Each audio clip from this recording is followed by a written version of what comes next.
Hey gang, it's Miss G coming at you with section 5 of chapter 5. Just got back from the doctors with Cam, and turns out he probably has scarlet fever, which sounds bad, but it's actually just strep throat with a rash all over the place. So good times here at the Greenewald house.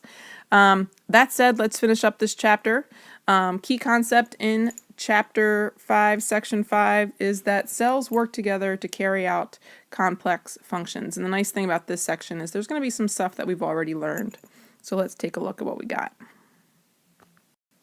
It says here that multicellular organisms depend on interactions among different cell types. And this is something we talked about at the beginning of the school year. If you remember, we talked about how cells come together to make up tissues, and tissues make up organs, and organs make up, what do they make up? Oh, that's right, systems. Very good. And then systems make up our bodies. So it says here, by definition, a tissue is a group of cells that perform a similar function. It says organs are groups of tissues that perform a specific or related function. So for example, your heart is an organ, and it is a group of tissues that work together to pump blood throughout your body. So that would be the example there. Organ systems are groups of organs that carry out a similar function. So if we carry on with that, if you have the organ being the heart, the organ being the lungs, the organ being your blood vessels, all of those organs work together in order to get oxygen and nutrients to different parts of the body, as well as getting waste products out of the body. So that is the difference. And hopefully that is review for you because we did talk about that before. So let's move on with some new stuff. All right, specialized cells perform specific functions, and this again is kind of something we've talked about in the past when we talked about form and functions. Cells develop into their mature forms through the process of cell differentiation. Basically, what that means is you always start off with a stem cell, and then that stem cell goes on to become any other kind of cell. So down here we have skin cells, we have cells of the bones. We have cells of the intestines, and that's what they mean by differentiation. Made a mistake there, so I'm just erasing. I know it already says intestines at the bottom, but I already started it, so now I have to finish. Okay, cells differ because different combinations of genes are expressed. Now, this is something we really haven't talked about yet. Genes are what make up chromosomes, or are found on chromosomes, I should say. And because you get one set of chromosomes from mom and one set of chromosomes from dad, the actual combination of genes that you get will always be a little bit different. And dependent on the combination of genes is going to depend on how certain things are expressed within your body. We'll talk about that in way more detail when we get to genetics, which is one of my favorite topics in biology. But for right now, just know that cells differ because of different combinations of genes, and that you get those genes from your mom and your dad.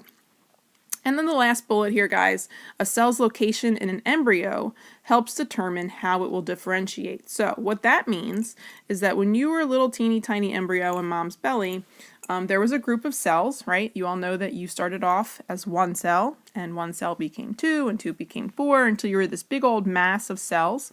At a point in the development, those cells will begin to differentiate, and cells that are in the outer parts of the embryo go on to become things like the skin. Cells that are in the inner part of the embryo will go on to be things like your internal organs. And there's different names for that. It's called endoderm and mesoderm and ectoderm. Not anything you need to know, but just throwing it out there for you. But what you do need to know at this point is that where cells lie within an embryo, their location in the embryo will determine how that cell will differentiate and what it will differentiate into. So let's leave it at that. Simple dimple. Moving on. All right, guys, let's talk a little bit about stem cells. And you may know a little bit about stem cells. I'm assuming that probably you do know that stem cells have the ability to go on and become other body cell types. They are unique body cells. because they have certain characteristics that I want to go over. So the first characteristic is that they have this ability to divide and renew themselves. So what that means is you can start off with one stem cell and it will produce more stem cells. And the more stem cells, the better, right? Stem cells make us happy because we know that they are there when your body needs to grow or when your body needs to repair or do any of those things. And these stem cells are let's try that again.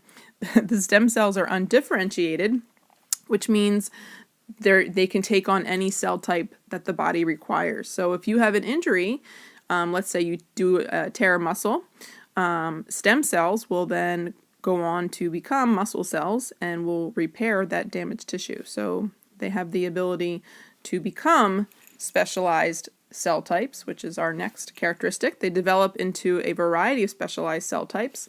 For example, it could become a muscle cell, as I just said, or a blood cell, or a cardiac cell, which is a heart cell. Basically any cell that your body needs. So they have the ability to develop into more stem cells plus specialized cells. So that is all very good in terms of bodies repairing themselves and growing. So that's very important. Let's talk some more about stem cells.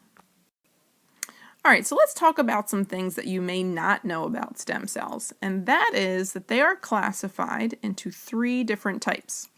You will want to become familiar with this chart, guys, so make sure that you're familiar with the 3 different types, what they can give rise to, and then examples of each. So just, like I said, become familiar with that one.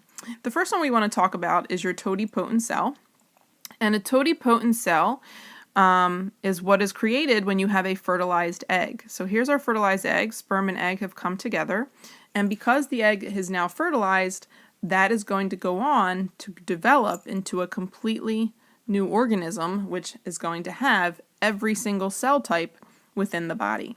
So when you think totipotent, think total body, any cell in the body, because that's going to be the one that's going to come from a fertilized egg and create a new organism. So that has to have all cells within it.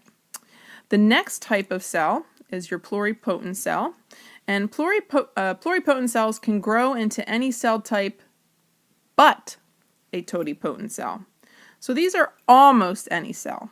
So pluri means many. And these guys can give rise to things like neurons and skin and muscle and kidneys and cartilage. These are your controversial stem cells because these come from the inner cell mass of an embryo. And in order to get these embryos, in order to get these stem cells, you have to get them from the embryo. And these are our ones that are most controversial. The last type is your multipotent stem cells. And these are adult stem cells. An example would be from blood. So basically what happens is with a multipotent is it gives rise to other cells that are related to it. Some examples here would be red blood cells, platelets, and then white blood cells. So multipotent cells grow into cells of a closely related cell family. And that's the difference. So you have your totipotent, pluripotent, and multipotent stem cells. All right, guys, this slide kind of just talks a little bit about the difference between adult stem cells and those embryonic stem cells. Adult stem cells, those are your multipotent stem cells. They are kind of limited in what they can become. However, adult stem cells, as we said, will develop into cells that are similar. One way that we're using adult stem cells right now, and if you go online and search this, you can find kind of articles on it. It's really interesting. Is they can actually take adult stem cells from an individual, from a patient. Let's say we have someone who's suffering from liver damage. They can actually remove healthy liver cells from that patient and then put them in the presence of stem cells, adult stem cells from that same patient, put them into an incubator in a mold that's the shape of a liver, and then incubate that over a period of time. And then in the end, what you have is an actual liver created by the cells of the actual patient. And then they can take that organ and they can transplant it into the patient, and the chances of them rejecting that organ are minimal because of the fact that it was actually made by cells from the actual patient. So just some really cool medical things that are going on now. The use of embryonic stem cells is still a hot topic in terms of medical technology. However, still very ethical, controversial because of the ethical issues behind it and the fact that it does come from a embryo and the inner cell mass of an embryo. The stem cells are pluripotent, and that means that they can give rise to many other cell types except your totipotent cell. So basically any other cell type except totipotent. And for someone who's suffering from paralysis or some other disorder, the thought of embryonic stem cells and their potential is very, something that to them might be more beneficial. But again, it does raise issues. So those are things that need to be thought about. All right, let's move on. All right, guys, last slide, real simple, just goes over the benefits of stem cells. Currently, stem cells are being used to treat leukemia and lymphoma. There's research being done where stem cells may be used to cure diseases and replace damaged organs. And stem cells may revolutionize the drug development process. So these are all things that, some of the benefits in regards to stem cells. That about sums up Chapter 5. If you have any questions from this section or from Section 4, please write them down and we will definitely go over them on Friday. I do hope to be in by then because we do have some things we need to take care of before this midterm exam. Guys, if you have any concerns, please message me on Schoology or shoot me an email. I promise I will be checking it periodically since I have not been in class. And I will talk to you soon. Bye!